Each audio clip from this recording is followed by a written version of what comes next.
Hi hello నమస్తే నేను మీ Ramya DSK screen news కి స్వాగతం.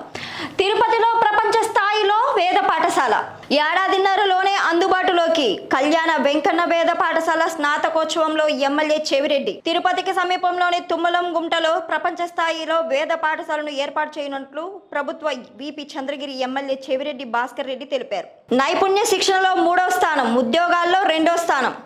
దీన్ దయాళ్ ఉపాధ్యాయ గ్రామీణ కౌశల్య యోజన కింద శిక్షణ. ఒడిశాకు శిక్షణ ప్లేస్మెంట్లలోనూ మొదటి స్థానం. దేశవ్యాప్తంగా 14.50 లక్షల మందికి శిక్షణ. ఇందులో 8.70 లక్షల మందికి ప్లేస్మెంట్. కేంద్ర గ్రామీణాభివృద్ధి మంత్రిత్వ శాఖ వెల్లడి. దొరికిన దొంగలు భుజాలు తడుముకుంటున్న పచ్చ ఓట్ల బ్యాచ్ ఇప్పుడు బయటపడుతున్న దొంగ ఓట్లని 2019 జనవరి ముందే చేర్చినవి. ఇదే విషయాన్ని రాష్ట్ర ఎన్నికల ప్రధాన అధికారి స్పష్టం చేసిన ఆగని తప్పుడు ప్రచారం. ఇప్పుడే దొంగ ఓట్లు చేర్చినట్లు ఈనాడు దాని తోక పత్రిక దుష్ప్రచారం. నాడు ఐటీ గ్రేడ్ పేరుతో డేటా తస్కరించి భారీగా దొంగ ఓట్లు చేర్పించిన టీటీడీ ఇప్పుడు ఆధార్ సీడింగ్ తో భాగోతం వెలుగులోకి. ఇలా 15 లక్షల ఓట్లలో ఇప్పటికే 10.20 లక్షల తొలగింపు. టీడీపీ కష్టాల్లో పడుతుందని ఎక్కడా లేని అక్కను, ఆ నిందను ప్రభుత్వంపై వైఎస్ఆర్సీపీపై వేసే ఎత్తుగడ ఫిర్యాదులంటూ టీడీపీ కూని రాగాలు.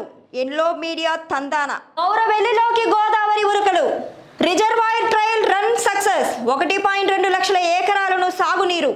126 మీటర్లు ఎత్తిపోసేలా మహాబలి మోటార్లు. కేసీఆర్ మాట నిలబెట్టుకున్నారు. మామ జమీన్ మామ పట్ట. కేసీఆర్లో మా తాతను చూస్తున్నాం. ఇంటి పెద్దలా మా సమస్యలు తీరుస్తున్నాడు. గతంలో మమ్మల్ని ఎవరు పట్టించుకోలేదు. పోడు పంపిణీతో కుమ్రం భీం కల నెరవేరింది. నమస్తే తెలంగాణ ఇంటర్వ్యూలో కుమ్రం భీం మనవడు సోనేరావు.